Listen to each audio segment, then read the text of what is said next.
Mark Duda with his Lackawanna College Falcons complete an undefeated regular season. Coach, we didn't know which way this thing was going to go a few weeks ago. In the polls, kind of 4 or 5, whatever. All of a sudden we're at 2, and now here we are. You guys are going to play for a national championship. Yeah, congratulations. Thank you, John. It's wonderful. It's been a long time, and these kids have worked their tails off. To be 10-0 is amazing. To be 22-0 is whatever word's after amazing. And they've worked so hard throughout this whole thing. Beat a great Georgia military team this week.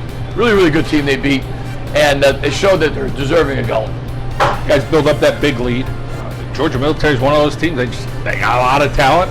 Things happen in the game. It was a total momentum swing. But somehow, some way, you guys find a way to win football games. It was interesting. The last little segment of that, our punter does a great job. Hits the thing on the 8-yard line. It's 3 and out. Great return by Dell coming back. And then, of course, Dell takes that thing on that wing look. It goes back up in there and gets, 25 yards. That score was huge for us. But we knew they were going to come back somewhat. They have against everybody else. They played ASC Brooklyn. They were down by 23. They won the game. So there's no quit. Georgia military never was.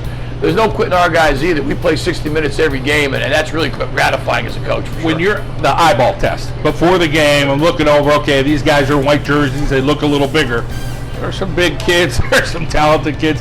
There's athletes all over the place, but so do those Lackawanna College Falcons. Sometimes we don't think about ours that way. It's the funniest thing. We'll say, well, we only have Reggie, and Reggie's a Division I guy, or geez, all we have is Greg Rose, but he's a Division I guy. Sometimes you forget about your own because you're always looking at those. But on the hoof, they were some good-looking kids. Running the football, Calvin Bell. Let's talk about that guy. He is a workhorse. Big, strong kid. Lost some weight from last year. Was probably 240. Now he's 225. He's a little quicker than he was before. But he's a very determined runner. And you get a cold day like that out there, offensive linemen getting their hats on people. Next thing you know, the guy's 190 yards. I don't think Georgia military guys ever give up 190 yards. You mentioned a little bit, you say, hey, Dell goes for 25 yards on a reverse. You guys kind of had that system. Hey, switch it in, your series, it's your series.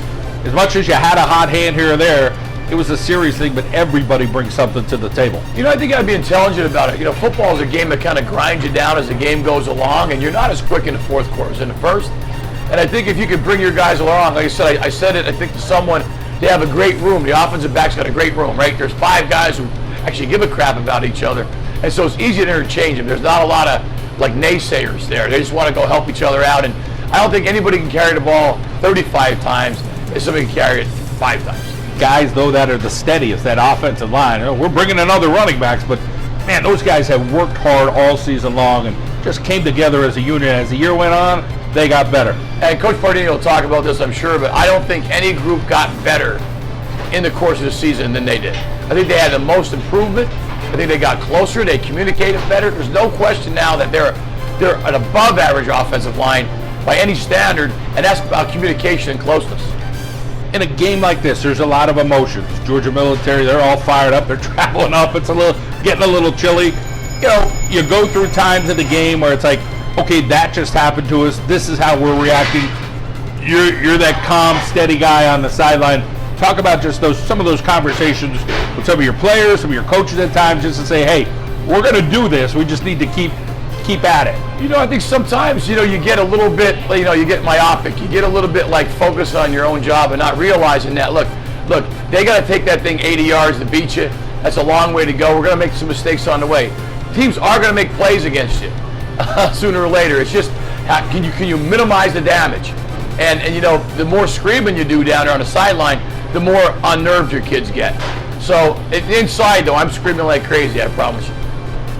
We had talked at the beginning of the year. You knew you had a talented football team, and every year it's hey, we're 10-0, we're 11-0, whatever it is. But here we are. You guys are going to the biggest game you've had here in program history, and there's been a lot of big games in the last 2 years in program history, and for years before that. But now here we are. It's a national championship on the line. We've thought about it, we dream about it, we rarely talk about it, and now it's occurred. I think it's just a great indicator of where the program has gone over the years and where it's going now. And frankly, I think we're ready to go play in a national championship game. I don't know how good they are. I'm not really sure, but we're going to find out. You work so hard, and then it's time. Okay, we're going to put on the brakes. we need to rest up a little bit, we're dinged up, whatever it is, you got to give guys a little bit of space, but doesn't mean you're not working hard. The weight room's still going, the study halls are still going. Talk a little bit about being intelligent about this next step. We have to be smart. We have kids who are a little bit beat up after 10 games, a whole bunch of weeks. I think we are smart enough to know that it's time to work even harder academically now. Finals are coming up. And then to make sure that these guys lift and stay strong all the way through. So they got 4 quarters to play. We have a few weeks in between to make sure that they're ready to go, but we'll be ready. For you now, the fun of breaking down film, working with your coordinators, all your coaches. These are fun times. Hey, what's the scheme going to be? You guys are putting that together as we speak in the next couple days. Yeah, we exchanged the entire season with Gulf Coast. So they have all of ours, we have all theirs. I think that's important to do, but no, I think our coaching staff does a fantastic job of that. I mean, they work independently and together as well. I think they do a great job with game plans, and they follow through on them. So I'm not worried about the game plan so much. I just want to make sure that we are healthy and kind of in great condition to go and play a great football game. On a personal note for you, football coaches' wives or daughters, for that matter, dad's got to go do something. Your wife, your daughter, they're a part of what you do. How gratifying for you is to kind of share some of those moments on Sunday with them? I think it's fantastic. I don't know how you could not do it that way. We spend so much time away from them that if they're not part of it somehow, I don't know how we'd even have a family unit as time went along. But it's great. They're my biggest fans, and sometimes they're the biggest detractors. They're the ones going, wait, what did you call that for?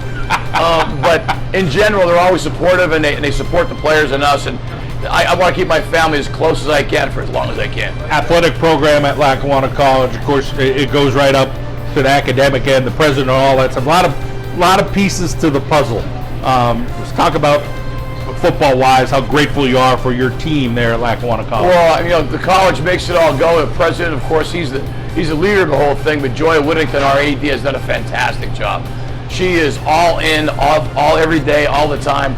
We love her. We think she's a super person, a super leader, and that helps us do the things we want to do. But without the institutional buy-in, without the president and the board and all those people, this would never happen.